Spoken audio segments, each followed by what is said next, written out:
The following has been brought to you by SJP World Media. Let me talk to you. You're listening to In the Corner with Benny Mac. Unfiltered, uncensored, and unforgiving. Here's the man in the corner, Benny Mac.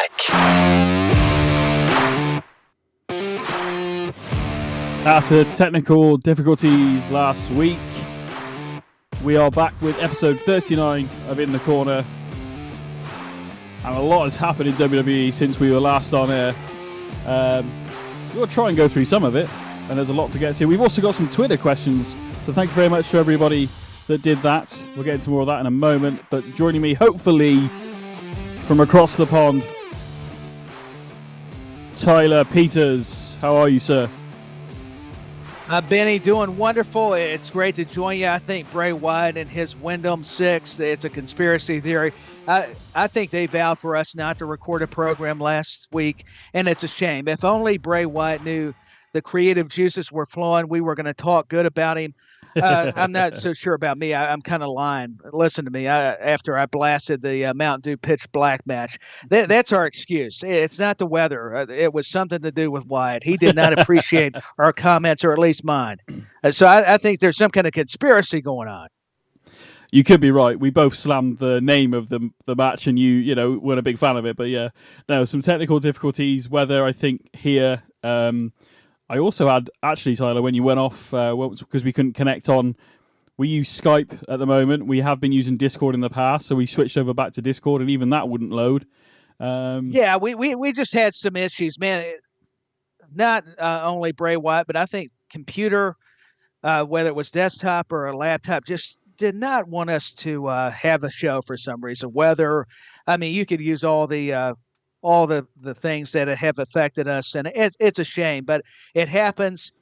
You're back, I'm back, and we're better than ever, just like Eric Bischoff, and it's great to be with you. Well, going forward with the shows, I just want to let everybody know, and hopefully Cy will know, because I've not actually told him yet, but obviously my schedule is slightly changed, but we aim to bring you the show on Wednesdays, every Wednesday going forward. And if there is time, I will do the bonus episodes, or the weekend episode like I normally do for SmackDown when I can. And I will try and do those as often as possible, like normal. But because of scheduling and stuff, things have changed a little bit. So I can guarantee you Wednesdays from at the moment going forward, definitely. Hopefully, you can still bring you twice a week, but I'm not going to promise that. But I will definitely say once a week, Wednesdays on SJP Raw Media. Tyler, most of the time, I would assume, if he's available. So I'm here for you. If you need me, just make the tag. Make the tag. I'll come in. Yeah. I'll take the punishment, and you get the glory. And I'll just sit in there going, "Hey, it's a team effort." Absolutely, I can't be the one to always elevate somebody else. So Benny's got to do it for me. Nah, man, I appreciate you on the show, as you know. But yeah, thanks to everybody that have listened and downloaded episode 39 here of In the Corner. I can't believe that. Money in the Bank, I know, will be a year of the show. I designed a new logo the other week as well. Cy will probably kill me because he's probably designing merch right now. But it won't be out. The new logo won't be available till season 2, which will be Money in the Bank, which I'm hoping to be at, Tyler. I really am hoping to be there. I hope you are too, because I want to see you out in the crowd. I hope that when I'm watching it, I go, "Hey, there's Benny.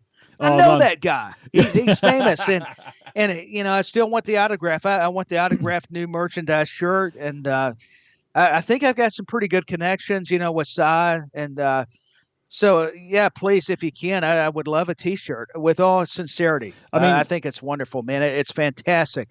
The merchandise that comes within the corner. I love this show, and I love Benny Mac. He's been good to me. Yeah. The merchandise, but I'll, not to see the line from Cody and Paul Heyman this week, but I'll reveal the curtain a little bit.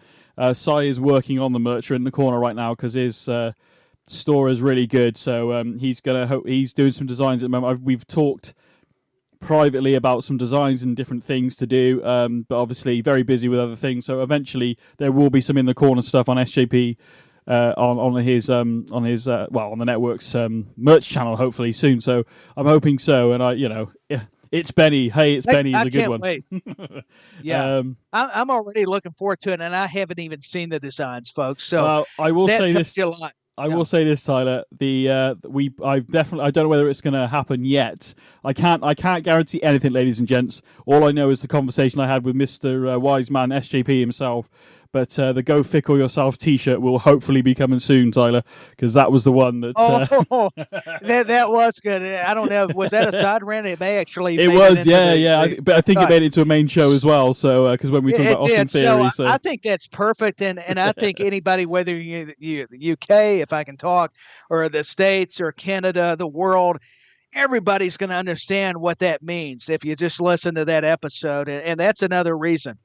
BenNny's phenomenal content. So, man, you've made my heart melt. I'm getting emotional. Hey, it's. I mean, I'm going to get a shirt. Hopefully so. That is the plan going forward. You've come out with some of the best lines ever, man. I'm still working back through some stuff as well. So, again, nothing's official yet, but that was the conversation had, and hopefully that will be the case. And Tyler, hopefully, will have your. Go Fickle Yourself shirt very soon. Well, thank you, and it's building my anticipation. So if nothing else, I'm getting my hopes up. But I appreciate the effort. So hopefully, maybe we'll get that shirt. I mean, we've got a bit of a side rant here, actually, on the main show because we haven't spoke for a week. But whenever I've done shows in the past, and I used to have a show called the BenNny Mac Show and all that kind of stuff. And I did a show called the Sunday Show at one point, and although I would tend to be the lead, so to speak, I clash myself as a co-host on this show with yourself, Tyler. But even though this is called In the Corner with BenNny Mac, it's not really about me. It's just hopefully you enjoy the content. Tyler comes on, helps me out, and we talk about wrestling and have our opinions. And hopefully you enjoy what you hear. So it's it's the people that listen and download and get involved with SJP World Media that make it worthwhile. Yes. I'd love it to be my real job, but we'll get there hopefully one day. If not, we'll keep chasing the dream. And well said, by the way. Very well articulated, and I couldn't agree more. It's not about one individual or me or anybody else. It's a team effort, man. It's a collaborative effort with SJP World Media and yourself, BenNny. So I just want to say it's been a blast having the opportunity to join you on certain episodes. It really has been a just great experience. I'm even trying to find the words because it's just been so much fun. It's been a roller coaster ride. I mean, to be fair, mate, at this point, apart from myself, you have done, out of everybody that's been on the show so far, which obviously Si's only done one with us, NJB started off with me. I really want to get NJB on with me and you at some point because it'd be so cool to hear you two connect and what his thoughts are on wrestling, and then yours as well. I know you've never spoke to him, but you've done, apart from myself, you are second in doing the most episodes of In the Corner. Wow. I just feel very honored, and yes, I would love to get to meet him and connect. I think that's a beautiful thing about all this, the wrestling community coming together, and we all have our opinions. We're passionate, but we're respectful, and it's just it's fascinating dialogue. So that's why I love coming on to your program. Or I got to do Steve O's, so shout out to him. And I had bragged to BenNny about him.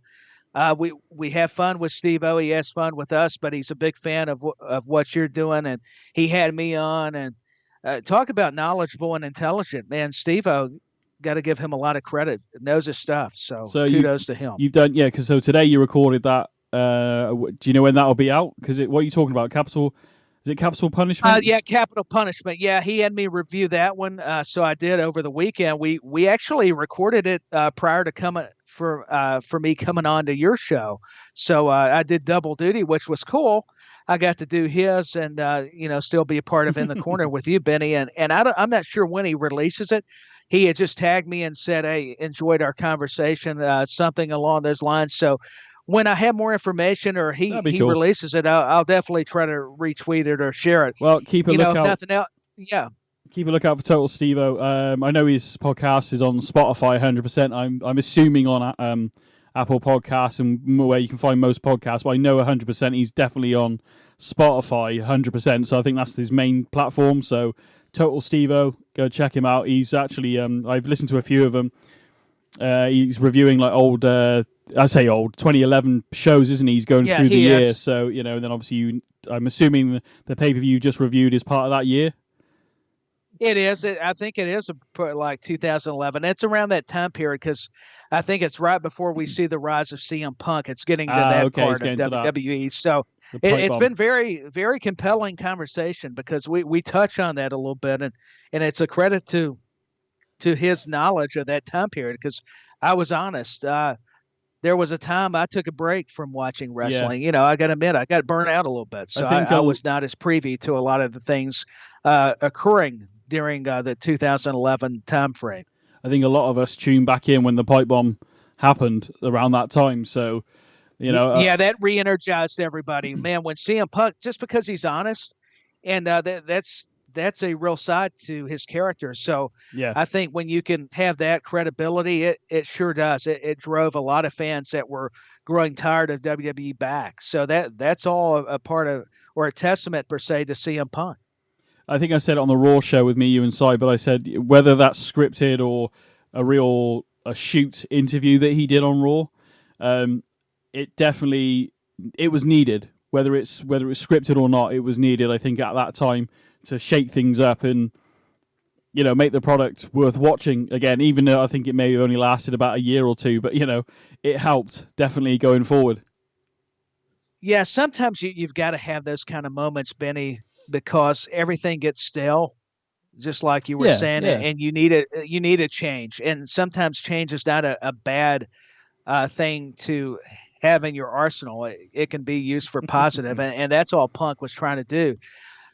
So I'm actually kind of side with him on a lot of things. Now, whether I agree with what he does, I mean, that's with anybody, but I will attest to his contributions even with WWE. I mean, CM Punk, the pipe bomb, pardon me, and promos, and his wrestling stands alone. I mean, the whole package and presentation was instrumental in helping that era of WWE. They needed more people like CM Punk, honestly.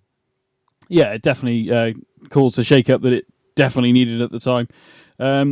Let's move on. We put out a question on In the Corner WWE on Twitter. Let me talk to you. Oh, that was a bit soon on the button there, but there we go. LA Knight, let me talk to you. But there we go. So, I asked, got any questions for me and Tyler? It could be anything. We got a couple back. The first one I want to bring attention to is Scottish Gigolo at Scottish Gigolo on Twitter. Danny, Scottish Danny, as everybody seems to refer him to.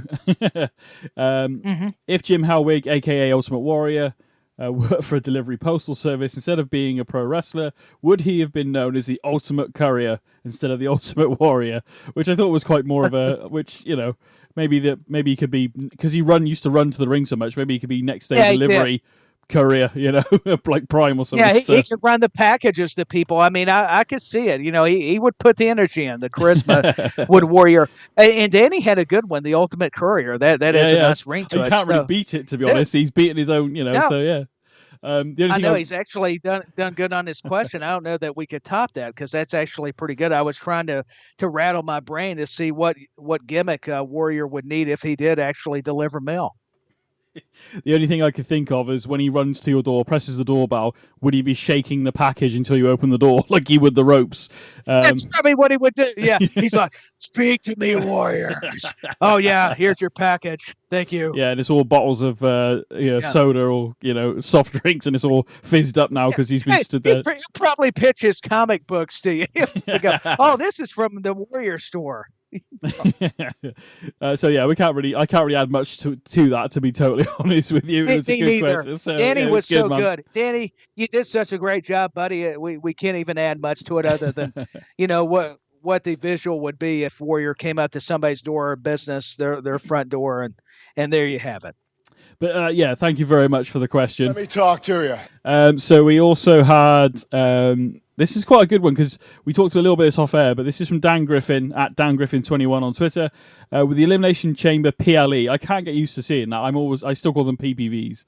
But with the Elimination Chamber PLE coming up, what is one change / addition you would like to see made to the card? Have you got anything for this, Tyler? Anything you'd like to see or change or? in terms of what's been announced so far? Now that I've had time to digest his question, and very good, another good question, by the way. Let me correct myself. I think I want to see Roman Reigns and Sami Zayn. Not that it needs a chamber, but I wouldn't mind to see it since it's so personal. I'm almost wondering if they shouldn't start at least doing more title matches. Wouldn't that be cool? As far as like the championships, yeah, even the women's match. I would be down for seeing them get brutal. I mean, it is Elimination Chamber. I admit, don't do them all that way, but especially your top tier even. Maybe they should start doing that. I'm not saying it always needs it, but no, I can see why that would be some, even just simple modifications. It doesn't have to be a major change. Just maybe, hey, listen, you've got the story already. You've got Sammy and Roman, just for example, or if it's Bianca and somebody else, hey, let's just put them in this chamber and let them figure it out, or put them in. You know, it don't have to be 4 or 5 people. Just it can be between the individuals, one-on-one. Well, I'm just thinking now. I mean, back in the day, we've had a Hell in a Cell match earlier in the night, and somebody has used their power, like a Vince McMahon back in the day, to lower the Hell in a Cell to make even though it's not. So the first blood match comes to mind at King of the Ring. They lowered the cell at one point, so it wasn't even meant to be a Hell in a Cell match, but it kind of became one to a degree. How cool would it be if Roman's the one who calls down the chamber to surround them, but it almost costs him the title because they can't get to Roman quick enough, you know? I think it's just a standard match, I believe. I don't think it's a no DQ. Yeah, I think it is pretty standard, but at the moment, I at like least. the idea. Yeah, I mean, I don't know whether that'll happen, but, in terms of the actual changes, though, as they sort of start the show on Raw, which we'll get into a bit more in a moment, but the one thing I would like to change as it's announced at the moment, now, it's Edge and Beth taking on Rhea and Balor, apparently, in a tag match. I don't want to see that tag match, Tyler. I want to see Beth versus Rhea.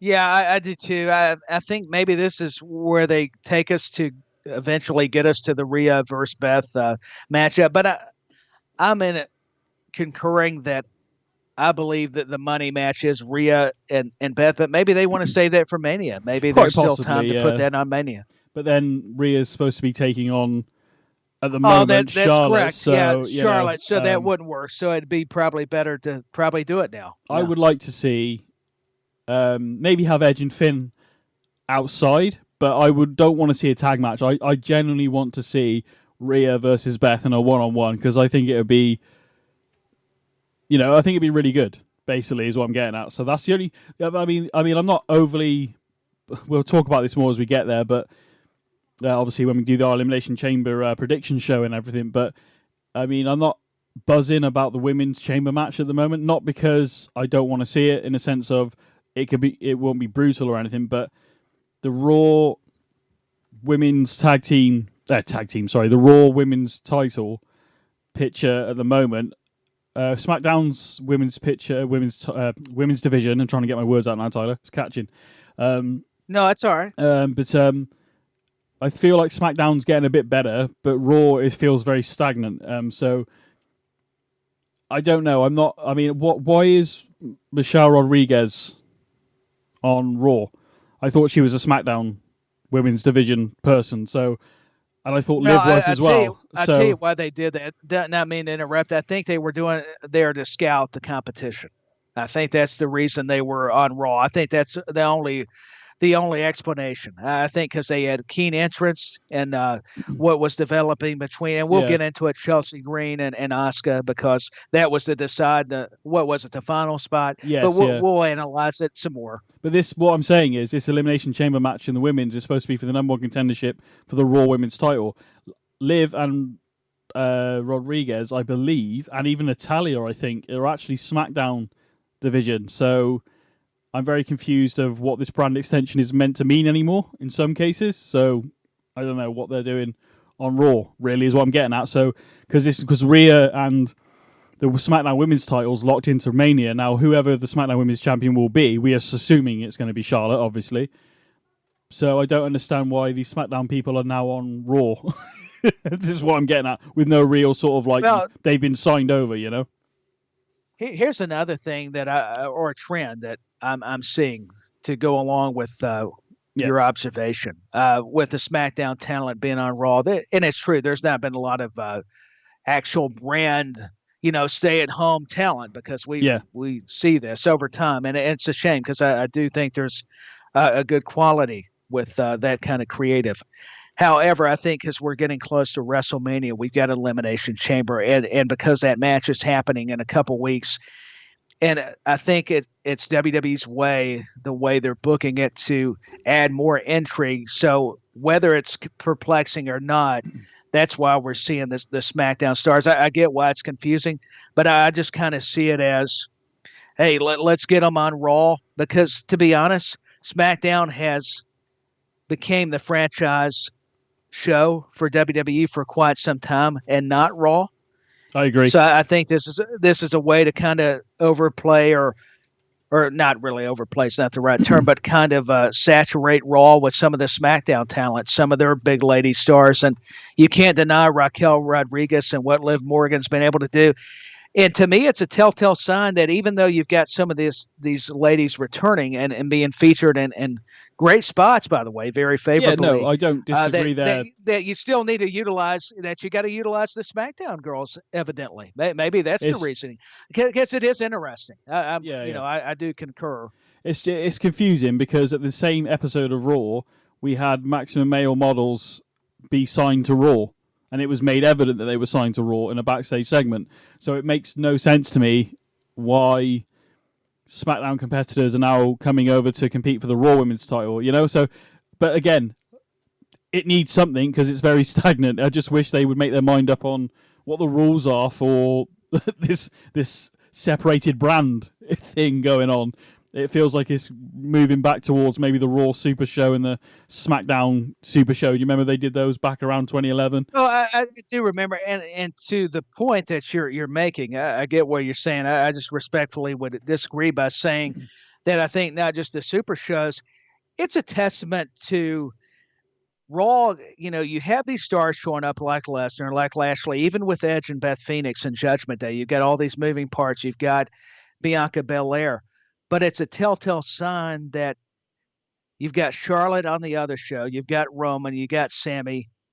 I mean, the thing is, that just shows me that SmackDown's definitely the A show, because even with all your A-listers, as Miz would like to say on Raw, they're still having to rely on a lot of the upper echelon, even mid-carders that you see on Friday nights. So to me, that's why we're seeing it, and we're getting to these bigger shows, like you're saying, it's super shows. But you've got Mania, you've got Elimination Chamber, and even with NXT, like Bayley returning there. I don't get a chance to watch it, but I noticed she had a segment just last night, and with Vengeance, she was in the, they showed her in the crowd. So there's so much of just, hey, let's throw everybody everywhere else that I get to where it's hard to keep up with. But I think I've just come to realize WWE, they have this thing where they popularize their stars by saying, hey, we're not worried about our brands right now. Let's just get everybody on the show, because I feel like maybe there's pressure from the networks at times, whether they want to go that route. They're just saying, well, okay, if they want to do it, let's just get all the other stars from SmackDown, because it'll still tie into the storyline. The matches are going to be happening at the Elimination Chamber, our next big event. I mean, I'm just trying to look at it with some logic as well. It is tough to follow, but I'm just trying to bring a different perspective myself. So don't mind people coming over to NXT and stuff, and even coming to Raw. But what I don't get is that they've just kind of appeared with no explanation. Okay, I'm not annoyed that Liv is on there, or even Rodriguez is on there. But in the same night, you have Adam Pearce signing a contract for Maximum Male Models to come over to Raw. Which is it? That's all I'm asking. The bit of continuity, which we've had loads of since Triple H took over. We've had loads of storylines pick back up that ended abruptly, I think. I put that a tweet out on In the Corner, WWE, on Twitter. You did. But there are moments like this where this isn't my biggest. I think it's just like in the same night you've had somebody signed to Raw, but yet we've had two others come from SmackDown to compete for the Raw Women's Championship. I don't necessarily dislike the fact they're there, or actually three, but why in the same night have a contract signing to bring them to Raw? I just don't really, unless they're going to have exclusive contracts. I don't know. I just want it to be a bit more coherent, I guess. Well, and with the Maximum Male models, with why they're signed there, if you'll notice, one of the things you could use, I guess, as their excuse would be Otis. It looks like we may be getting more of the comedic type scenario, similar to Mandy Rose. That's Maxine Dupree, whoever portrays her, was, if you remember, was on him. So I think it's as basic as just having them signed, so we can try to get them programmed with even a mid-card star. And that's no disrespect to Otis. It's just the facts. And I guess I try not to overanalyze, but, me and Steve were discussing this as well, Benny, and we're all guilty of it. We tend to, and I think that's good at times, but I'm trying to come at it like I'm trying to see their logic as well, and I know you are too, but that's what's neat about bouncing conversation. We all have our viewpoints, and sometimes they'll correlate or relate, and other times they won't, but that's what makes it interesting. And I see what you're saying, but I also can see their side, or I try to look at it through their lenses, and that's what's compelling, man. It's fascinating to watch all this stuff unfold. Yeah, I don't know, the coherency of it, for and then not mentioned that they've been signed, and then having people signed. Now, Maximum Male models need a fresh start. I don't know whether they're going to do any better on Raw than they did on SmackDown, but having them on there hopefully will help. I don't know. We'll have to wait and see with those. Hopefully, and that's what I think they're trying to do. Maybe give them the restart. Whether it works or not, just like you said. I mean, we'll have to see what happens. But to me, it's just a telltale sign that SmackDown there for years was starting to be competitive, and they easily became the flagship show where Raw used to be. Yeah, no, I agree with that 100%. We got this was a tough one to a degree, but we had a question from Witticisms of Ben on Twitter at Witticisms of Ben. Sorry. Let me talk to you. And he asks, if you'd be so kind, I'd like to know your top 5 wrestlers never to be world champion. Now, we've gone with people in WWE, haven't we? I think generally. So, it'd be interesting to see what you've got, Tyler. To be totally honest, in terms of not necessarily in order of in a sense of top 5, 4, 3, 2, 1. Just in your top 5. If do you want to go first, or should I go first? Up to you on that one. No, it's fine. I mean, I don't mind to go first. And I kind of did this within WWE, but I didn't think about it. We could have done multiple promotions. Yeah. But this is fine. That was another just unbelievable question. That's a great question. Thanks, Ben. First one, my first one's Roddy Piper. I mean, some of these have held titles, but we're talking world titles, too. So. Yeah. That's a great shout. Mr. Perfect, Kurt Hennig would be number 2. Oh, so you've got two you've got 2 that aren't on my list, but I agree with you 100%. So carry on. Yeah, Razor Ramon, Scott Hall. I've got Scott Hall. I've got Scott Hall. I agree with that 100%. It's such a shame that either Scott Hall or Razor. Well, I think Razor would have been a great world champion personally, but there we go. Yeah, he would have been. Owen Hart. I think he could have been a champion. Owen Hart's on my list as well. And number 5 may surprise people, but I think if he would have stayed healthy and not had so many injuries, and if you think about it, even during the mid-'90s to early '90s, he did have the Intercontinental title, but he could have been world champion as the British Bulldog. Oh, another one not on my list, but a great shout, yeah. That's a great list there, Tyler. So read your list out again for me.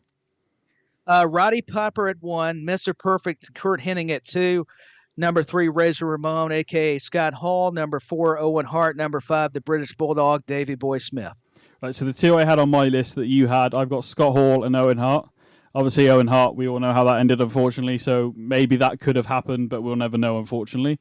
Very sad. Yeah, I'm going to throw Matt Hardy in there, and I know he was the ECW champion, the WWE ECW champion, but I've always rated Matt Hardy. I don't dislike Jeff, but I've always been more of a fan of Matt. I love the version 1 stuff he did, and not that I caught all of it, but the broken Matt Hardy and the woken stuff, I could have been a lot more than it was. I think should have been a world champion for me in WWE, whether it's the World Heavyweight at the time or where it was WWE Championship. I think he could have been a pretty good not a long reign, I don't think, but I think he could have been at least a one-time world champion minimum. So, yeah, he's very talented. Would have been deserving to be a world champion and have that opportunity. So that's a good pick. Yeah. Shelton Benjamin, obviously still active, but I do believe the gold standard. Yeah, that's a great one. A great. Well, I've had some great moments in WWE over the years. I love the fact on Raw this week we had an interview happening, and we had MVP and Shelton Benjamin and Cedric Alexander in the background talking. Then MVP came out with them later in the night. I love that little continuity, so that makes sense, in that moment. So, but yeah, Shelton Benjamin. No, it for does, me. And it makes my heart feel good. I'm glad you brought that up because they're teasing us just enough. Yeah, it's brilliant. It looks like we're getting more Hurt Business. Reunion that's hopefully occurring, and I love it. Yeah, I really hope that happens. Personally, I feel the Hurt Business is. We've already said it on this show. I feel the Hurt Business is one of those factions that ended way too soon and didn't need to end when it ended because Lashley became champion and literally the next night essentially just went bye bye, and it didn't make any sense. So, but there we go. My fifth and final pick is William Regal. One of the greats, I think, to be world champion. Now, tag team champion, intercontinental champion, European champion in WWE. I don't know if he ever held the hardcore title, but he may have done. But he's been King of the Ring as well. So everything but basically Regal had. That's a brilliant pick. I'm telling you, how could you not put Regal on the list now that I'm thinking about it? It's the same with your list, Tyler. Down to 5. Your list, Regal, I'm like, he deserved to be. Yeah, I mean, talk about technically and his personality, the respect he has for the industry, and now look at how he's mentored people and been a teacher, a producer. I mean, he just knows all the ins and outs, and he should have been a champion. You're so correct. But there's so many more that we could add to that. Once I got a few names down, I thought of this guy, then this guy, then this guy, and it's like they could have been champion. Now, all right, like I said, Matt Hardy was technically the ECW champion during WWE during that scramble match, but no disrespect to it, but yeah, for me it would have been. I'm not saying he wasn't a world champion technically, but I feel like WWE champion or world heavyweight champion is more coveted, especially the world heavyweight championship at the time because of the history of that bout. You're so right. So, they protect it. One that didn't make the list, but I think again, but during this time there were so many talented people, and it's hard to, I think this is during the Austin era as well, especially when he was champion, and then you got Rock and Taker and Kane, but Ken Shamrock, just an outside sort of honourable mention, I'm going to say Ken Shamrock. I think you're on to what a lot of people would agree upon. I mean, Ken Shamrock was the guy, or looked to be at one point. I mean, he was definitely a big factor in the Attitude Era success. When they were introducing, well before Rousey, they were introducing guys like Ken Shamrock and Dan Severn into WWF at the time. And the thing about it, he was the forerunner to allow Olympians or UFC mixed martial artists, definitely, to have a career in wrestling. I mean, think about it. Kurt Angle coming in later, and I mean, their success would not amount to as much, I don't think, without the likes of your Ken Shamrocks or Dan Severns and people like that. Yeah, right. I think you're right on that. I mean, obviously, let us know at In the Corner WWE on Twitter. I want to say thank you to everybody for the questions. They've been brilliant. Very good conversation before we've even got to Raw, man. But unfortunately, there is no more questions to answer. What? Yeah, there's no more questions to answer. What? What? No more? Yeah, just like Stone Cold. But yeah, we'll try and put some more questions out. But if you have any questions for us about whether it's current or previous or whatever, post at In the Corner WWE on Twitter, and we'll call it the Let Me Talk to You section, I think, isn't it? Let me talk to you. Well, why not? We've kind of inadvertently started a new segment on the show. You heard LA Knot, yeah, and I think it's going to be a 4 or 5 star award winning segment. I wouldn't go that far. I would. I'm gonna be confident, man. I'm all for it. Fair enough. Let's book it. what you Let's have. book it. Yeah. So yeah, Raw this week. I want to do a quick shout out to SmackDown. Obviously, I didn't do a show, but SmackDown, the segment at the end of SmackDown, Sammy attacking Roman. Roman. It was brilliant. The tease of the revenge of the chair, possibly. But unfortunately, Solo and Jimmy got involved and beat down. But as we found out at the end of that show, Sammy said he didn't want anything from Roman, but now he does, and he's coming after the undisputed Universal Heavyweight Championship. And apparently that match has been booked for Elimination Chamber, which is what we kind of already touched on, Tyler. But yeah, SmackDown with the Bloodline on there is the show to watch. And again, this Friday we're going to find out whether Jimmy and Jay defend the SmackDown Tag Team titles, because that's what's supposed to be happening. So. Yeah, I mean, that's the big question that nobody's heard from Jay. Is it going to happen? And we can't help it. I mean, the Bloodline is what's driving WWE. I mean, it's just been must-see television. I know we say it all the time, but we can't help it. Yeah, it's really good. And obviously now, moving on to Raw. Overall, I'm not going to say it's one of the best Raws, but in terms of the action, it wasn't too bad. I'm not going to say it's one of the best ones. I'm not going to say it's one of the worst ones we've had recently, but it's definitely not one of the best ones. I don't know, the overall tone of it didn't feel quite right. But having said that, a lot of things happened that are, maybe you want to consider this Raw almost the episode 2 of Star Wars Attack of the Clones as story filler to get to where you need to get to. Yeah, that's probably a good analogy in comparison that with Star Wars. And the tone did feel different. It seemed like it lacked something, but we still got some pretty good matchups. Yeah. Hey, we still got the stars. I mean, they aligned for sure. And I'll let BenNny take it away, and I'll just respond and stuff. But it was a decent show. I still thought some good segments, but definitely, like any kind of episodic television you're watching, had its not so thrilling moments. Yeah, but yeah, not again in recent history, definitely not one of their worst. So compared to maybe a year ago or so, but or even 2 years ago. Sorry, but there we go. But one thing that happened backstage after the match was something we talked about quite regularly on the show. Was Baron Corbin and JBL. Now, when JBL came in, you were very vocal and said, yeah, I love JBL being back, and so did I. It's been interesting. I think a couple of weeks ago, it may have even been the show before, I said, how much longer can JBL put up with Corbin losing, whether it be poker or matches. And I've said to you, haven't I, about the whole presentation of Corbin since coming back, even though he disappeared for a few weeks. Yes, he's got a new attire and stuff, which is cool, but his overall presentation has been lacking, and we have seen it come to a head this week with JBL basically pushing Corbin to the side. We have. This is what we were, we were conversing about, and we were afraid that JBL, being more the established Hall of Fame guy, that he was gonna get more of the shine than Baron Corbin, and it appears to be, even in storyline, that's where they were going. I mean, obviously they know more than we did, but it was fun to speculate, and it's going to be interesting to see what they do with Corbin after JBL, just gave him down the road saying, hey, listen, I can't be attached to you anymore. I mean, he had to speak truth to him and be harsh and be more the JBL that we're accustomed to. Yeah. Let's be frank.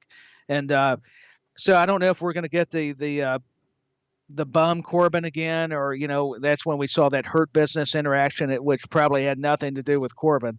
No, I don't, that was just in the background for more intrigue. I like it when they do that, because it feels like even though we're seeing segments happen, the universe is being filled behind the scenes or whatever. It's filling out the world a little bit more. So we're like, oh, yeah, this is going on. But I wonder what MVP and these guys are talking about, is, because that leaves that little tease for the next segment. No, it does. It adds layers. Is what it does. Yeah, that's I a mean, good way of putting it. Yeah. like you say, it kind of brightens up if you get bright colors. You don't want everything to be dull or monotonous, the same every scene. So that's very true. But I'm just I don't know what the next chapter for Corbin's story arc is as it keeps building and we see these segments. JBL, I don't know if he'll bring in somebody and Corbin will end up feuding with him. I don't know what ideas you would even come up with to help salvage Corbin at this point, even if they do right by him. I'm not saying they haven't. It's just I think creative is in one of those predicaments where they thought, hey, JBL could be the guy to help get this guy over. And the problem is he's not over. No. He's struggling. And that's where Corbin is, and I hate to say it because great athlete. I think he does have talent, but it's a character-driven business. And if you don't have a promo, if you don't have some other intangibles, you're going to be hurt. And I think he's a prime illustration of not having any direction. Well, even with JBL, and that's not a good look. I think maybe this JBL stuff started maybe towards the end of Vince's time, and Triple H's maybe. I mean, whether this was a story all along, we'll never know. But it feels like maybe look, lads, this isn't working. We need to change this. And JBL, the character, like we know through the years, is only going to take failure for so long, which is what we said a few weeks ago on the show. So it makes perfect sense for.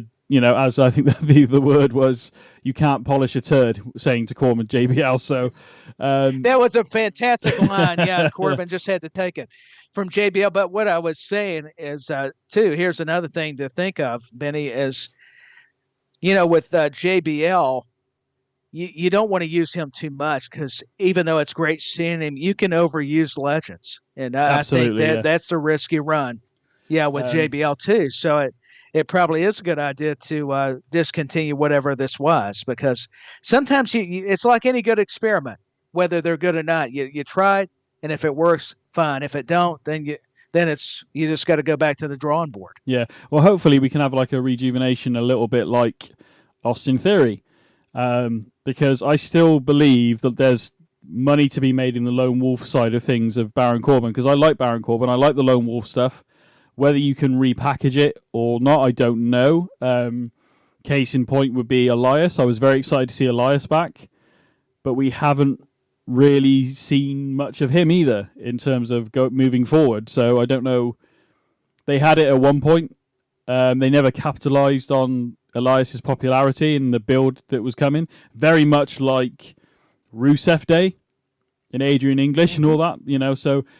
Have they? I think maybe the Elias thing, and maybe even the Baron Corbin thing. Maybe the train's left the station now. Maybe it's a bit too late. I don't know. The train has left the station a long time ago, unfortunately for Corbin. And I think I'll tell you another train that left and really lowered my expectations and excitement. If I'm going to be real, and I say this with all due respect, Benny, because you brought up his name, Elias. I have just not been impressed at all. I think the Ezekiel thing did hurt him. Yeah, and now that they're trying to even having a match against Montez Ford, I just even though it was a good match, it was a good match actually. It was the Montez Ford match this week for the Elias to qualify for the Elimination Chamber match to go on and face as one of the participants for the United States Championship. Really good match, but like you said, they had good chemistry, but what I was saying, it's not only about the match. We talked about with Corbin, promos, charisma. I mean, Elias has got that with the music gimmick, gimmick part of me or the guitar. I'm just not sold on him, with this return, because Ezekiel, that hurt him. And even before then, a lot of these personalities are going to lose momentum, are going to lose their steam. And I think creative he's one of those projects that they're not sure what to do with either. And even if they are, they may just want to, I don't know if they've got a uphill climb for him. You can just sense it sometimes even being a viewer. And, Elias, to me, he's been a disappointment lately. And I know that sounds harsh, but it's like Corbin. You can actually draw some parallels. I was very vocal about the fact on this show with yourself about Elias coming back. I was excited about it. I couldn't wait for him to drop the Ezekiel gimmick, but I think you're right. The damage has been done. When he was popular with the whole walk with Elias, everybody was chanting it. Like I said earlier, with the Rusev Day stuff, could have gone somewhere with that, and they didn't. They just decided to break them up, and hopefully they can do something with Corbin and Elias going forward. I don't know whether the Lone Wolf thing would work. I think some version of that would work, but whether we see that before WrestleMania, maybe a lot of these things will be, WrestleMania is they like to say it's the end of the season, isn't it? In the next night on Raw is the sort of season premiere. Yeah, like a finale, like if a new TV series starts over. Yeah, exactly. So, I don't know. Moving on to some maybe happier things, shall we? Well, not that was that bad, but moving on to a few happier things. We did get to see Cedric Alexander and Shelton Benjamin team up, and they did have MVP in the corner. They defeated Alpha Academy. Again, Alpha Academy, I like Chad Gable. I like Otis even. I like all these guys, actually, to be fair. So I loved Cedric Alexander back when they did the Cruiserweight Classic a fair few years ago now. Some excellent matches in that. Yeah, I mean, he's an unbelievable athlete. That's why him and Benjamin do so well together, because they're both so athletic, and so are Gable and Otis. So this was another good example of just how good not only the Hurt Business alumni are, and the repairing with MVP, but how proficient in the ring is Chad Gable with the suplexes, his transitions. Yeah. I can't say enough good things about Chad Gable, and taking nothing away from Otis's role. It's just that Chad Gable's the real deal. Former Olympian, the guy can do the comedic stuff, but yet when he's in that ring, he means business, and he can just pull it off. Yeah, definitely. I'm wondering how much of this Hurt Business stuff will coincide with, because Brock Lesnar challenged Bobby to a match at Elimination Chamber.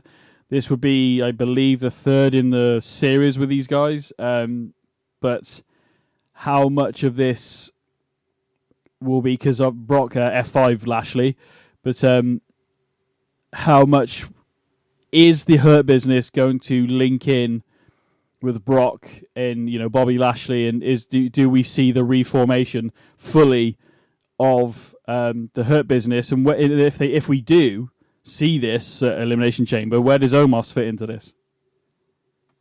Omos could be a part of it, like a newer Hurt Business. I mean, I've seen rumors or people have the same speculation, and maybe with if he can hide behind, not that he needs to hide, he's a giant, but I'm talking like he wouldn't be able to hide. That's right. But I mean it as that came out wrong. That's funny. How's he going to hide at 7'4" or whatever? But yeah, exactly. I'm talking like because he's young in the ring. Is what I was meaning. Yeah. That came out funny. Oh yeah, how's he going to hide?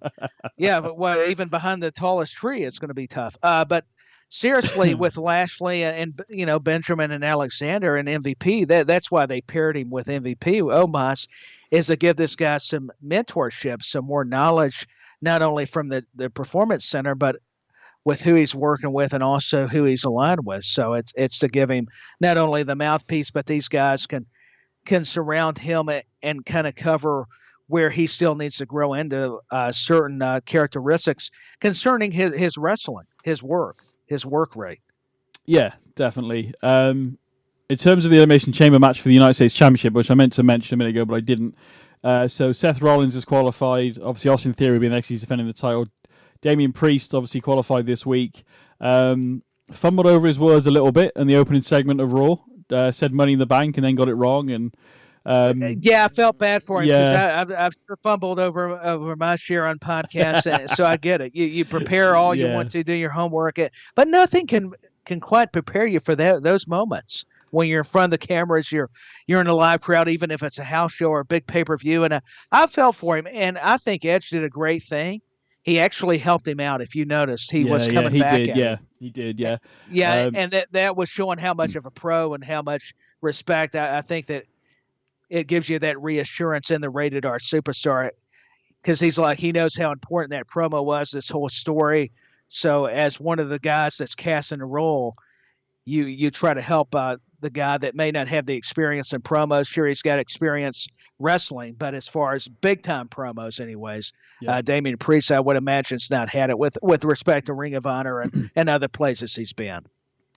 Yeah, so like you said, I think I felt a bit bad for him as well. You need to make sure that doesn't happen very often, because it will come back to haunt you. Yeah, the steam will run out. But pretty good match, to be honest. Damian Priest did defeat Angelo Dawkins, but what I liked about this match is that Dawkins looked good, because we've had a lot of things saying about Montez Ford being the breakout star of Street Profits, which I understand why. But it was good to see him put on a one-on-one match against Priest, and it was a good match. Yeah, he didn't get the win, but it was a good match between both, really, despite the fact the fumble of words leading into it. It was a good match and a good opening, sort of, to get into that to that Elimination Chamber for Damian Priest. So we got Austin Theory defending against Seth freaking Rollins, Johnny Gargano, Bronson Reed, which I'm surprised he's got in there so soon, but it's a good opportunity for him. Damian Priest, and then Dawkins didn't, unfortunately, get through, but Montez Ford did. So obviously we do our predictions later, in a few, next week. And going back to that matchup, I see it too with D'Angelo Dawkins, Montez Ford. This is WWE's opportunity to probably finally separate them. Possibly, they've been yes. a good tag team. But I think they're looking for more depth and testing out these guys to see what they got with them as far as when they're not a team. And I think they both proved themselves. And we all saw it with Ford, like you were mentioning. But we're starting to see what D'Angelo Dawkins can do in that Damian Priest match, and more singles opportunities that he's allowed. And I think that's a great thing, because you need to do that after a while, especially when an act starts – They've never got stale, because they always are entertaining, the Street Profits. But sometimes you've got to. I love them as a tag team in NXT. Break them stuff. up, yeah. Oh yeah, NXT they were amazing. Fantastic, and they've been good on the main roster. But absolutely, yeah. I feel like sometimes when it's time for it to separate them and give them the ball, so to speak, and see if they can run with it. It'd be good to see them separate. I think, as much as I don't want to see it, I kind of do want to see it, because.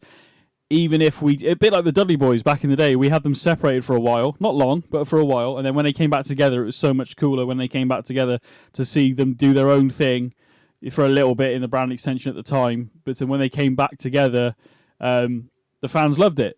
So, maybe a good year or two away from each other, whether we keep the brand separated or not, but have them do their own thing, maybe some singles titles, whatever, and some good stories going forward, then maybe in 2-3 years' time we have the Street Profits reunite, because the fans they are a good team, So, but I think they are done everything solid. I was just going to say, I think they've done everything they can do together as a tag team. They have, and let's be real for just a little bit. You got to make the fans miss you a little bit. So even if you're a tag team. That's what I like that you preference. Just have them do a reunion, even if it's been a while, because that way you get fonder. You can reconnect with them. Yeah, it's not been lost. I mean, they're still there. It's just we've seen it with many rated RKO for one. The Dudley Boys, like I've already said. The Hardys to a degree. Just having tag teams that were popular. Maybe do their own thing for a while and then come back together to help each other, maybe. It would be good. But whether this happens leading into WrestleMania, I don't know. But I feel like it's on the horizon for these two to be, whether it's sort of separated like the New Day does, where they kind of do their own thing singly, but they still help each other out. They're still allies. Or whether it's more of a, classic heel villain face turn on each other, So, but we'll have to see what happens, I guess. Yeah, we will. I think there's just a lot of moving parts, and it's, we can only give our theories and summarize what our thoughts are going to be. But I do enjoy when teams get their shots equally, or they get the potential to. Let me see if I can do something solo, maybe challenge for a title, or I can move up on on the card, not just as a duo, but individually. I think that's always a good test run, at least, even if it don't work out. Just try it. And I Yeah, think that definitely. with Triple H, we're seeing more of him wanting to take risk, and whether they pay off or not, he's willing to do it. And I have a lot of respect for somebody that will just leave room for error and can get better. I think that's relatable in life, so I'm all for it. Yeah, I think there's chance for like I said, I think they've done everything they can as a tag team. We need to see these guys' characters grow outside of the Street Profits, so otherwise it becomes stagnant, like we've said, with other things. So we saw, moving on, we saw Carmella return. She defeated Candice LeRae, Mitch and Piper Niven. I'm glad that Piper Niven is back to Piper Niven and dropped the Dewdrop name. But she qualified and is going to be one of the participants for the women's Elimination Chamber match for the number one contendership of the Raw Women's title at WrestleMania. So, again, we'll do our predictions next week, Tyler. But yeah, we will.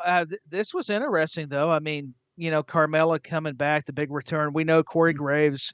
We understand why he's so excited. I mean, they're actually married, and heck, even if I wasn't married to her, I'd be excited. But that's another podcast. That's another. What I was going to say is, Piper Niven. I would agree. I love her name being back. Dewdrop was just a little bit silly, knowing all she's done in NXT in the UK as a whole, and then what she's been able to accomplish in the States, North America, internationally, for that matter.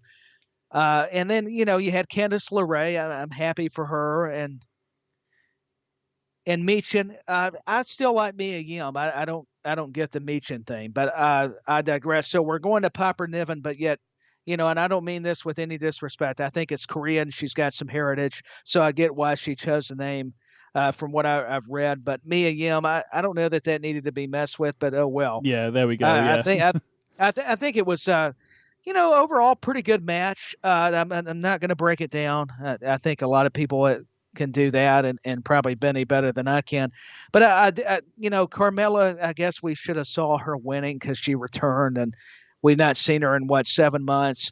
But still, I got to be honest though. If you look at the talent though, Piper Niven, Meechin, and Candice LeRae, my argument would be nothing against Carmella, but you got 3 other capable ladies that could have got that spot. Yeah, again, no respect to Carmella. It's cool to see her back, I'm not going to lie. No offense to her, I would probably, and this is going to be controversial, I would assume, but I would quite happily swap out Natalya for Piper Niven. No offense to Natalya. Well, I think Natalya's had her time, where Piper is newer, especially on the main roster, and her exposure, especially over this side of the world. So why not? Yeah, why not elevate her? I'm not. She had that match with Becky White at what was that event? Was that Clash at the Castle? No, that wasn't a Clash. I can't remember. I can't remember either.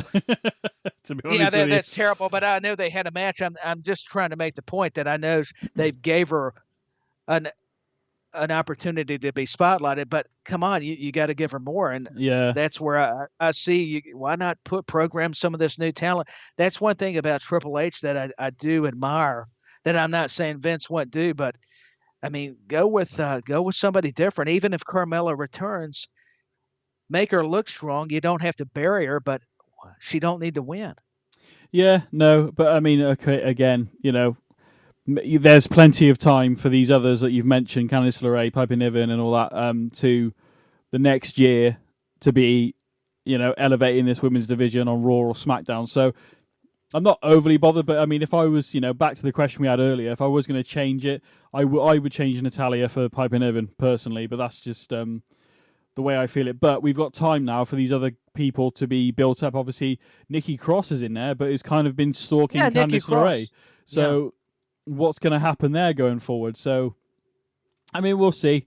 Again, there's plenty of room. I love Crazy Nikki, by the way. I think I do as well. Smart because she does so well on that character. I would love it, and it gives Candice LeRae somebody she can feud with.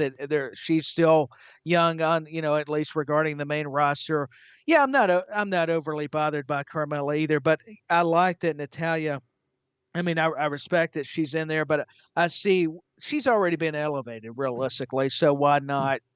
Why not put a Piper Niven? But like you say, to be fair, you brought up some valid points that they still have time. So yeah, definitely. I mean, again, we're barreling towards Elimination Chamber. It's only 10 days away as we sit here, and then obviously WrestleMania is not much farther away. So there's plenty of time for these women, and men and women, to progress, and maybe next year at WrestleMania we'll see a lot more of these, or even during the year of these events and stuff, we'll see a lot more of these people. So part of me kind of hopes, it ain't going to happen, I don't think, but this is just me, Tyler, like fantasy booking right now.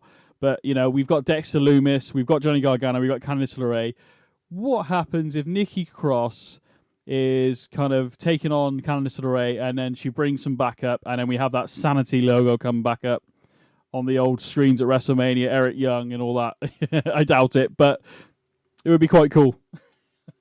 It'd be an impressive visual, and I would be all for it. I think Sanity's very underrated, and think about Johnny Gargano's with Dexter Lumis. He's already odd enough. Why not bring Sanity? I mean, that would be perfect having Eric Young and what was it, Wolfie that used to be there, and then Nikki Cross's real life husband, Dillian.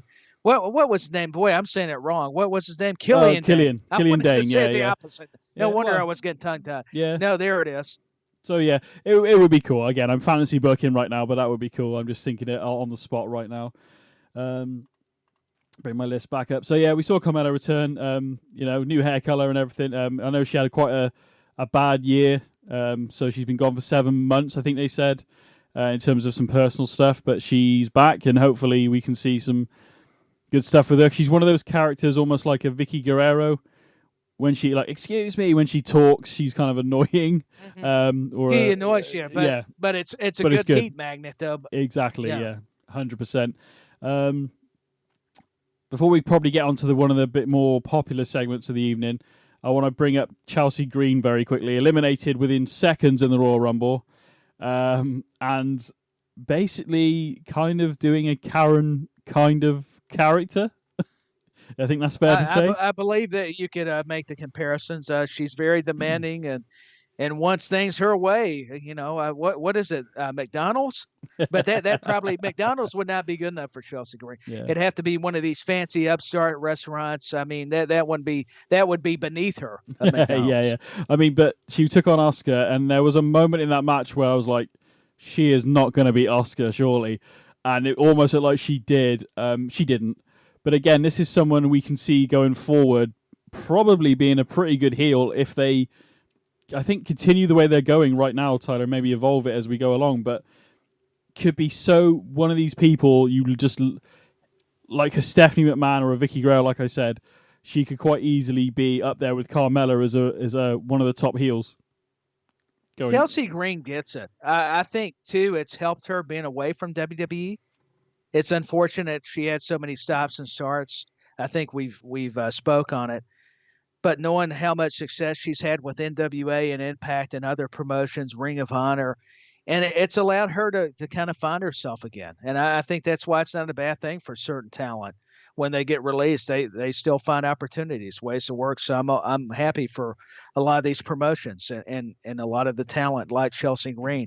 And I think with Matt Cardona, I mean, she reinvented herself thanks to them being together. And I have thoroughly enjoyed this kind of Karen gimmick. I know people want to hate on it, but knowing her personality, it's brilliant at the moment. It's her. You could see her being an extension of this real life character. I mean, you could see her being that pretty girl. Actually, she's flaming hot. I mean, she's, let's be honest, more than pretty. But what? And I'm not talking about. Thank you, Stone Cold. I'm not talking about the Doritos either or the Cheetos. My goodness, what am I trying to get at? But Chelsea Green is she's just talented in the ring, and I love how you brought it up. The story where, hey, Asuka, we thought this would be just domination, and it wasn't. It until the girls from SmackDown were circling the ring, and then Raw with Carmella, the representation there, and all of a sudden that's kind of what helped Asuka regain the advantage. And but yeah, the sky's the limit for Chelsea Green. A sidebar, side rant. just real briefly, I got to actually see Chelsea Green, and it wasn't in WWE. It was back last year, thanks to a friend of mine at an NWA event. It was the Crockett Cup. Cool. The Briscoes were there too. So, man, and she is so good. And even though that was a smaller venue, it was still cool. And she came out there, was posing and really playing up to the crowd. I mean, she's got the psychology down. I can't say enough good things and compliment her just on her sheer talent. Of course, her looks speak for herself. Congratulations, Matt Cardona. I'll just say that. But woo, woo, woo. Yeah, it's exactly. I don't have that sound effect, otherwise I would have done that. I thought that was a sound effect. No. But it will be next week. Okay, it will be. Hey, we'll insert it next week. But no, either way, it was funny. And but I've disagreed with you on some things, but I can't help but stand in agreement with you about Chelsea Green. I think she's got so much potential coming back, and I think this character is going to grow on people. I think that's the point. Fans tend to hate it, but that's the gist of it. It's to not like her, and they're booing to you. Be that's annoying. the whole point. It's like with Carmella, and that's what I mean. We kind of overanalyze these things, and it's just the basic nuances that you have to really gravitate towards. So, and I thought this was a good match. I don't mind Asuka teasing her New Japan character a little bit. I think that's cool. I think the look is brilliant.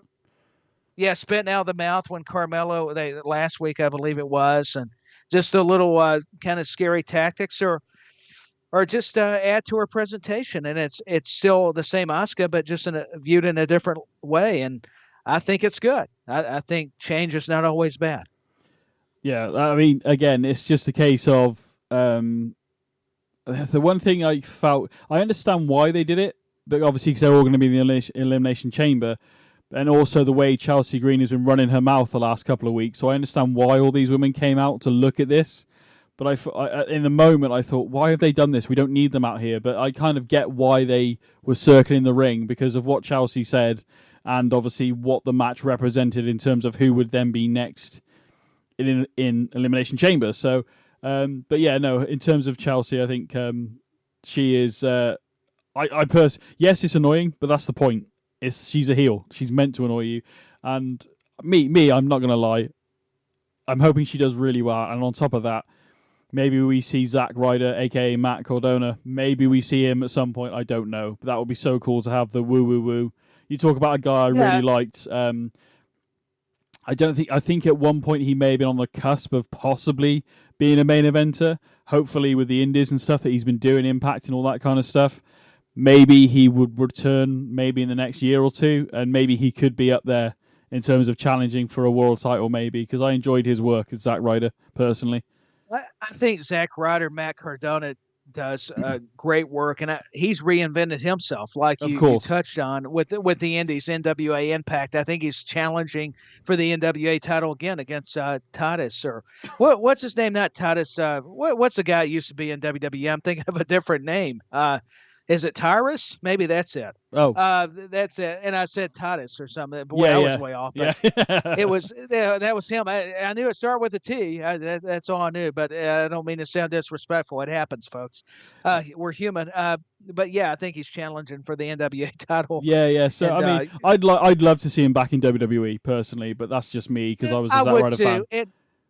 And there's been the rumors. He's tried to get things trademarked that he used to have. Speaking of WWE, but I read a recent report, according to allegedly, anyways, let me preference that he was denied trademarks. So that was sad news. But I still see him still returning.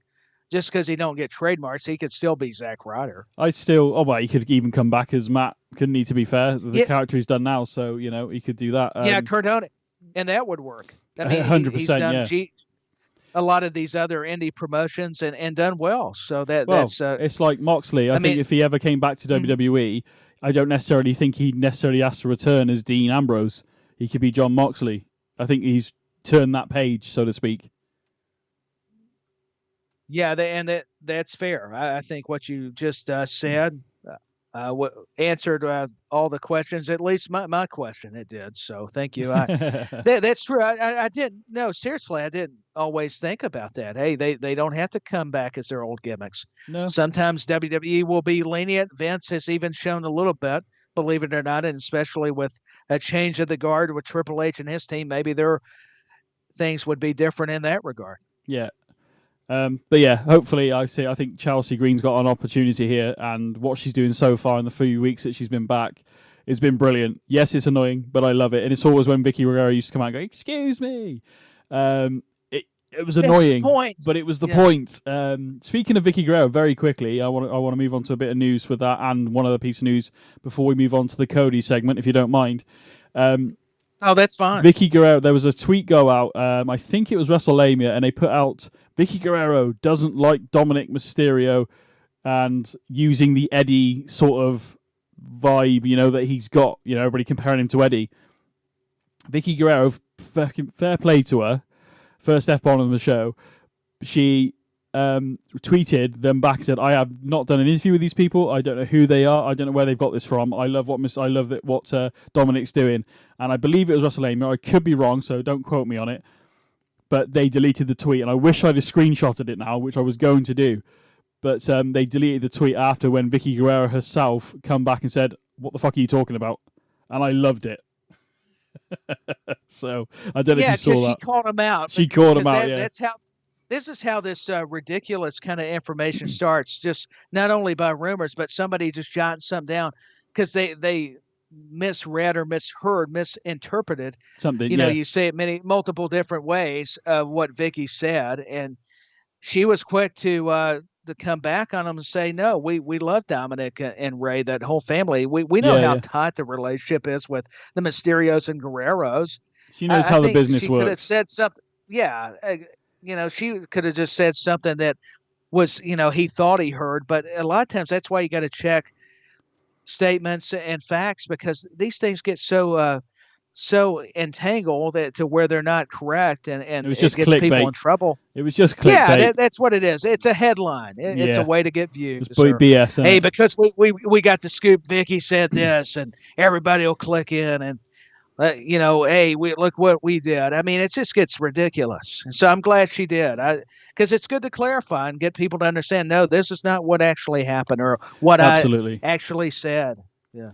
I love the fact she did it. I also want to talk about something that has happened. I was going to do it at the top of the show, but I've just seen an update from an hour ago, so I'm just going to talk about this very quickly. We interrupt your regular broadcast to bring you this important news bulletin.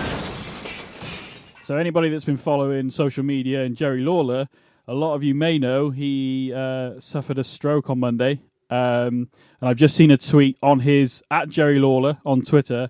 He is now recovering in Fort Myers, Florida hospital. His speech is limited, but with rehabilitation, he will regain a full recovery. He thanks everybody for continued prayers and will be back in the near future. So I just wanted to shout that out quickly. Jerry Lawler, loved him on commentary back in the day. We talked about him a few weeks ago in terms of JR and King, but I'm glad that he's recovering. I'm so glad he is too. When I heard that, I didn't even realize how serious it was. So I was reading more of the articles like yourself and so many, Benny, and I'm like you all, I'm sending my prayers. We've got some positive news and updates from what I've been able to gather. He still has ways to recover with having to deal with a stroke, and apparently has a condo type home that he owns in Florida. I know he also has his home in Memphis. And yeah, I mean, part of our childhood, not only as a wrestler for some, but a commentator. He's done so many different things involving wrestling, sports entertainment, and being a guy from Tennessee too. I mean, look what he did for the Southeast region in Tennessee, involving wrestling and then WWE on that platform. So it was sad news. I'm like, we just lost Leap and Lanny Poffo. So I feared for the worst, unfortunately. I kind of went there.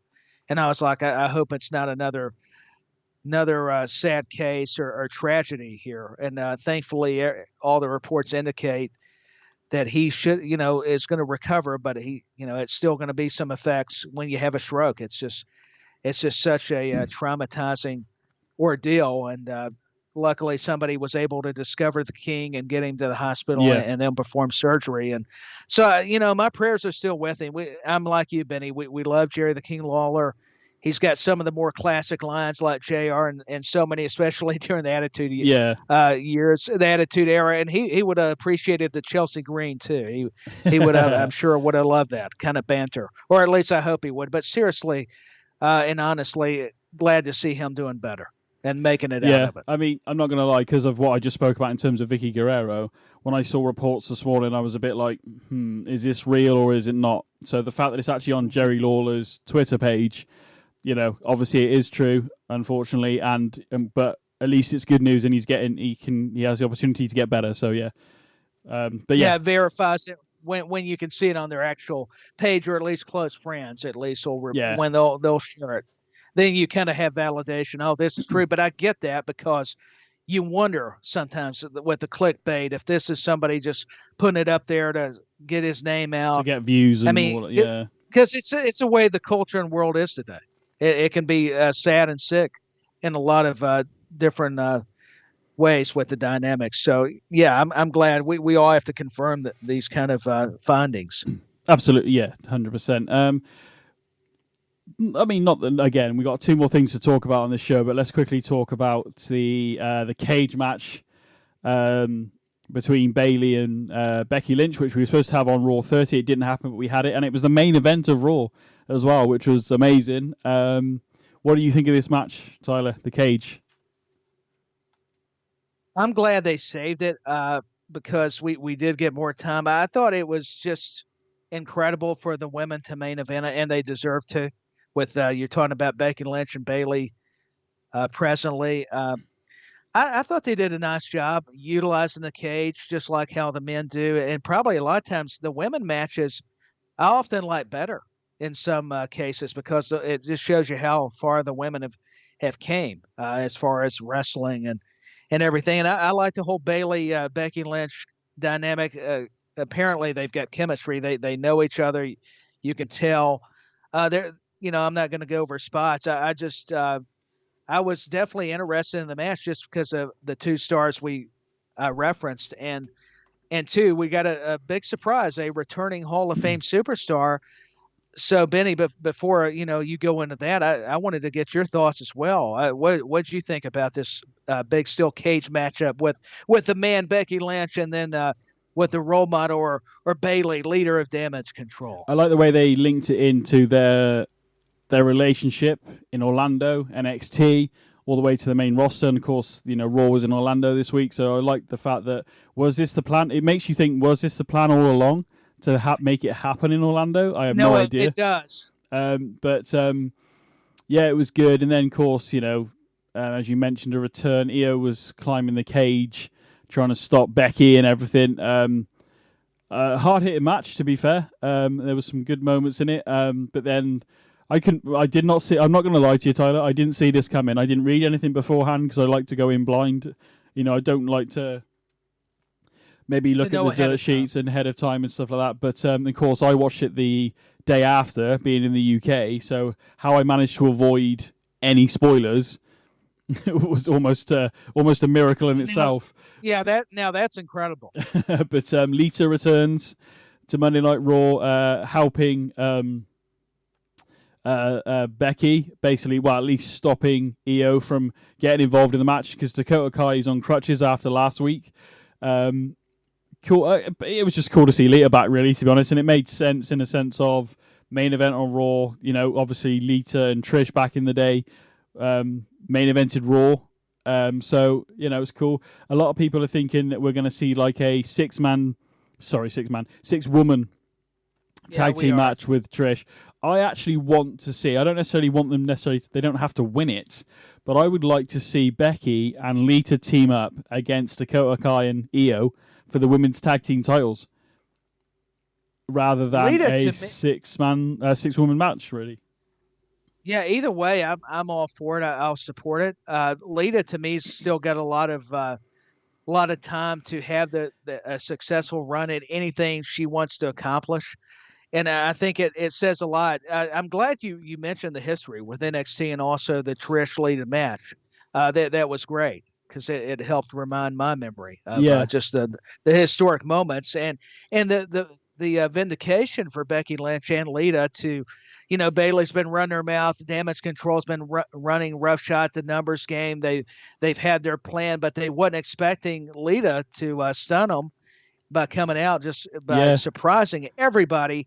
And I thought it was wonderful how Lita didn't actually have to be that physical with Damage Control. If you notice, it was just subtle things. And I thought it was brilliant because it built your anticipation up to when she needs to get more physical with the opponents. And if we get Trish, which I think we will too, but I would love to see Becky Lynch and Lita get a run at Damage Control for the women's tag team titles. I wouldn't mind even seeing Lita and Becky have them for a little while. That would be cool, I think. To respect Lita, because not that Lita is not giving back to the young talent. Obviously, she is by helping out Becky and working with Damage Control, because I know she's got so much admiration for the talent. She spoke about it on, I believe it was Stone Cold's program. What is it, the Sessions deal that he does? The Broken Skull Sessions on the network. Yeah, Broken Skull Sessions. Yeah, right. And she was complimentary of a lot of these ladies, and so it's good to see them give back, and the young talent also give back to the veterans. And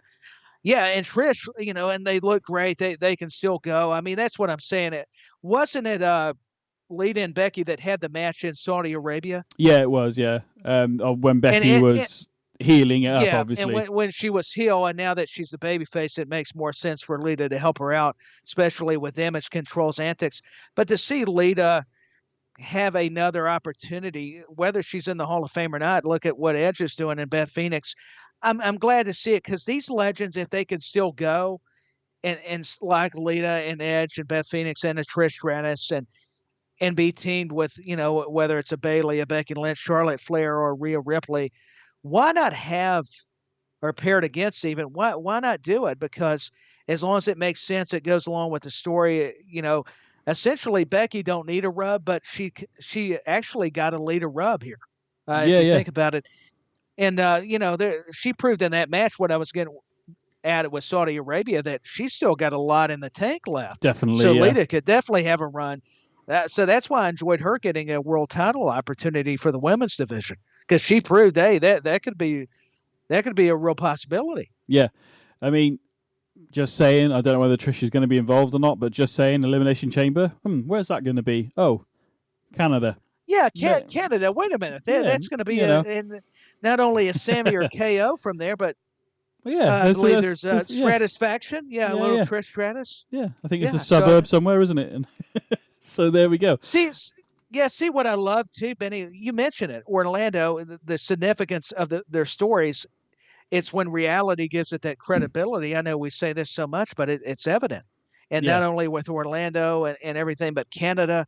I mean, WWE and a lot of promotions do a great job at getting their major angles over, or continuing them to where it's a pivotal, a pivot point, pardon me, for, whether it's in Toronto, Montreal, Orlando, the States, or UK.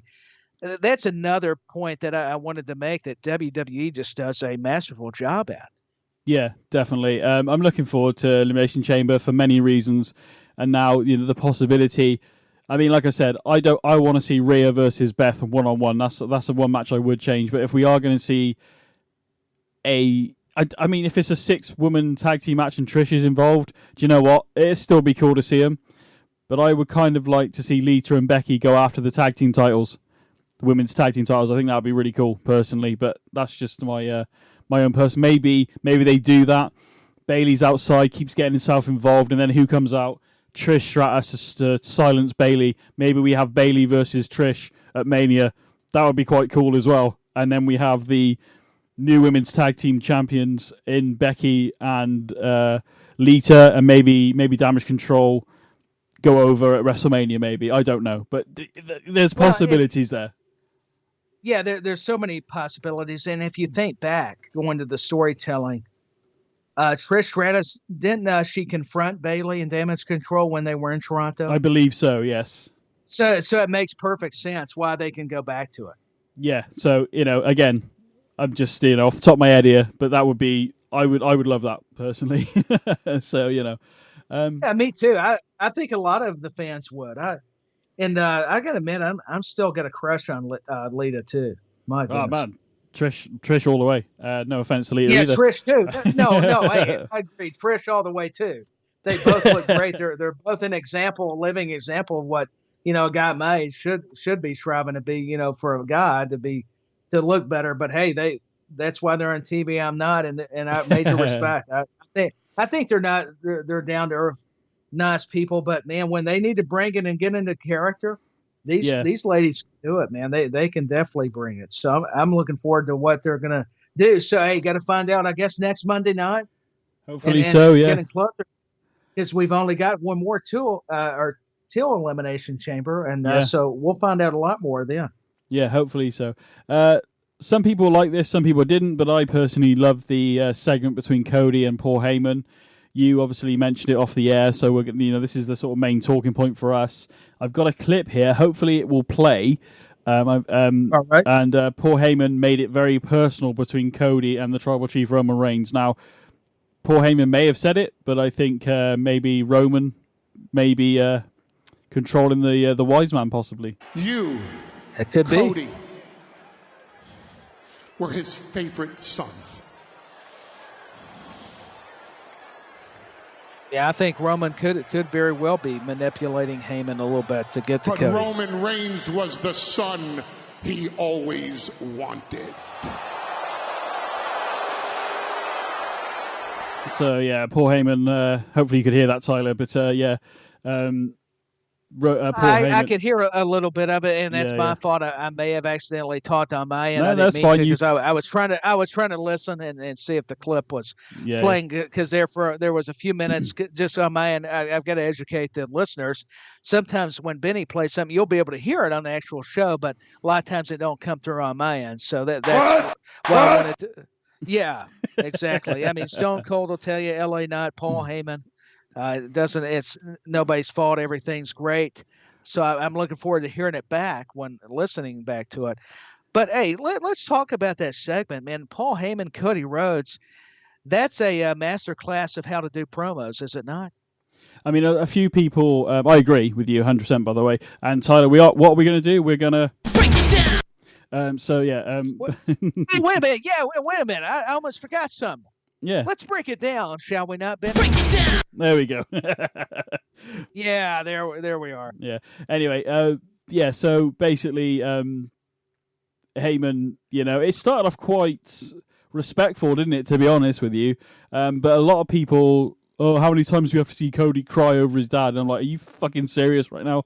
That was one of the more emotional moments in terms of Paul Heyman, knowing Dusty, bringing him into ECW, and all this kind of stuff genuinely. So this is, again, one of those moments where reality blurs into entertainment. And again, I agree with you. I thought it was an excellent segment and couldn't take my eyes off it as it was happening, Tyler.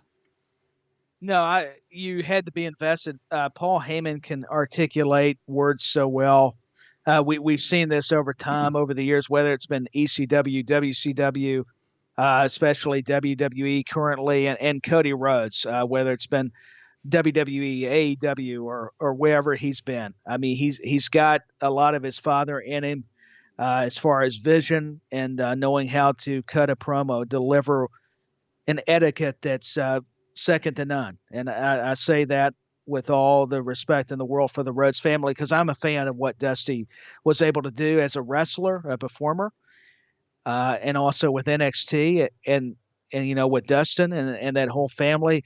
They all can work, and they all can talk as well. And Cody got a lot of those attributes, and it showed. And you got to have an emotional connection.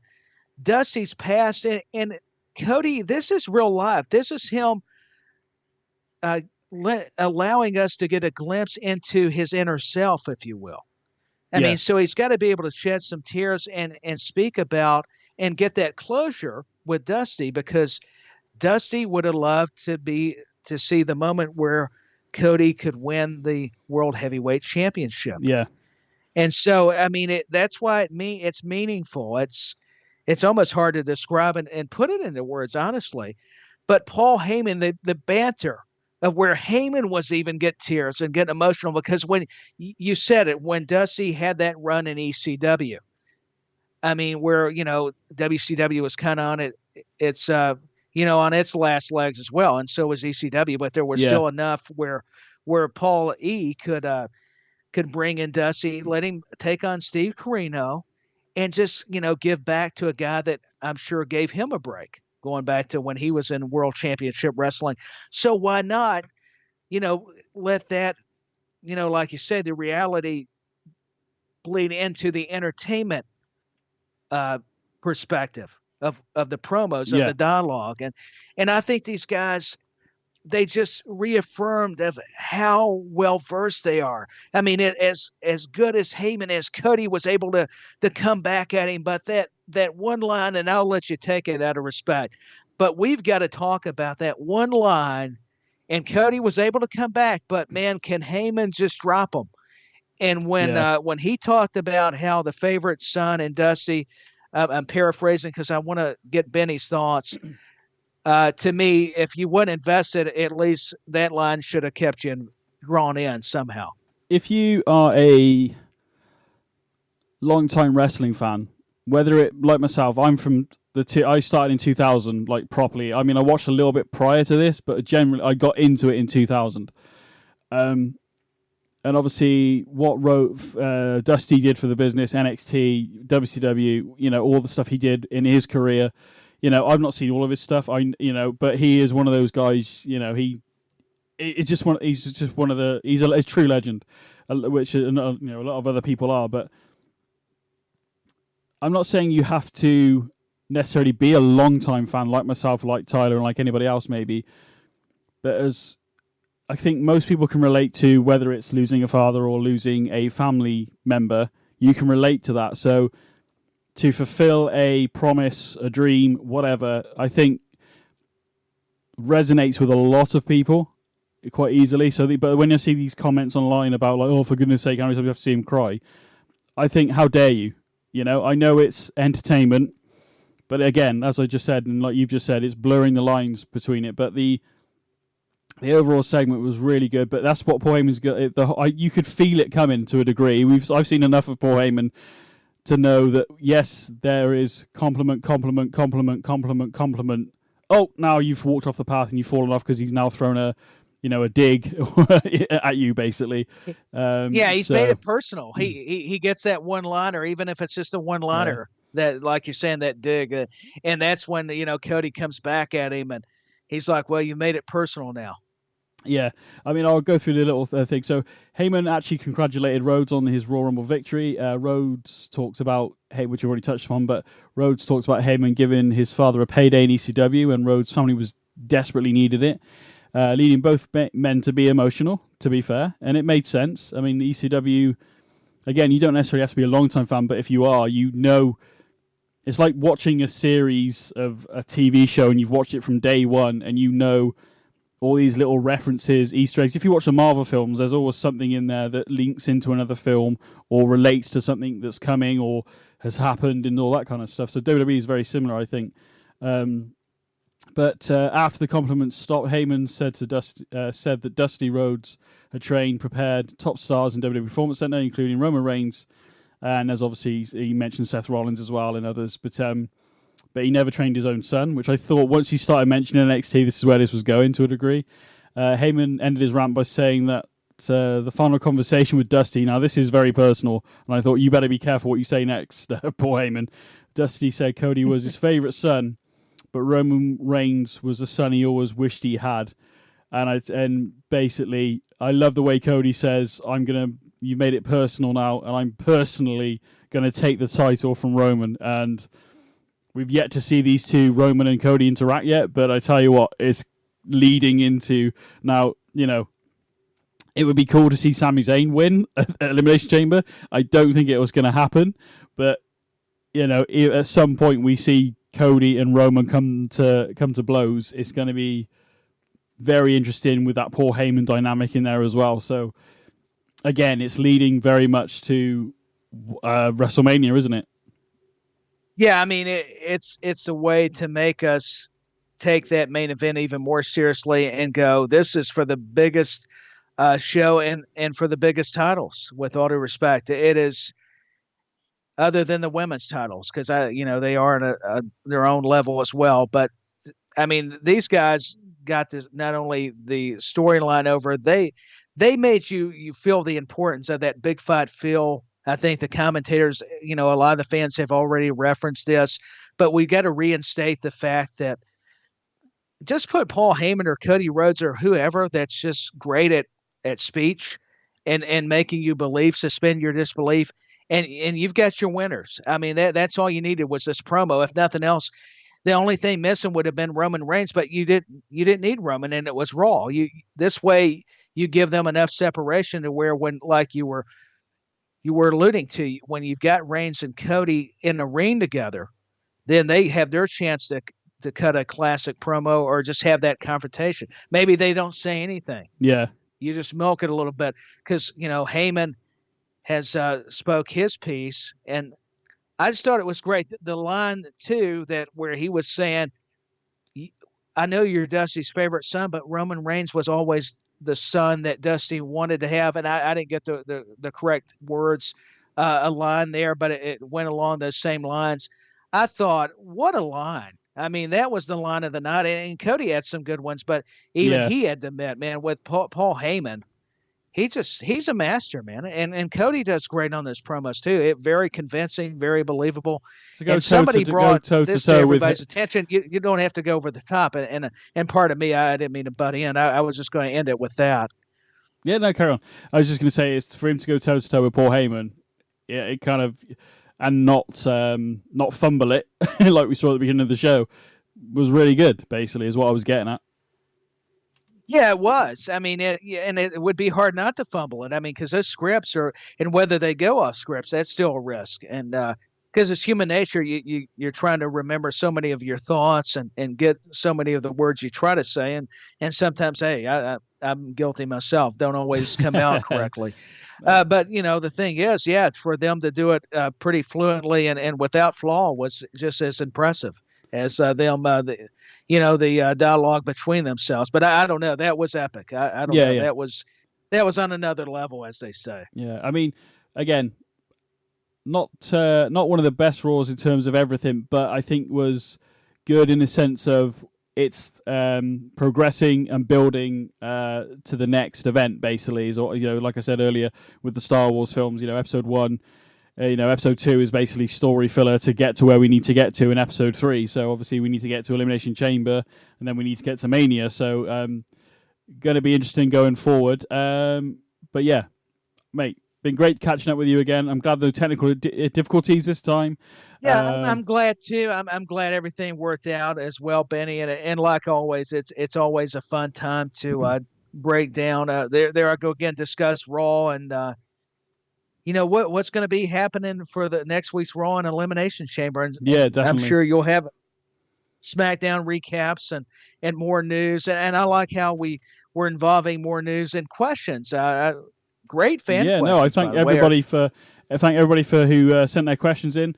Share the show, follow the Twitter at In the Corner WWE, and then take part. Any questions, whatever, we'll try and get some more questions put out, and hopefully get some of your feedback. And it was great to answer them, to be honest, and stuff like that. So before we go, Tyler, where can we follow yourself on Twitter and socials? And what are you up to outside of In the Corner when you're not tagging with me?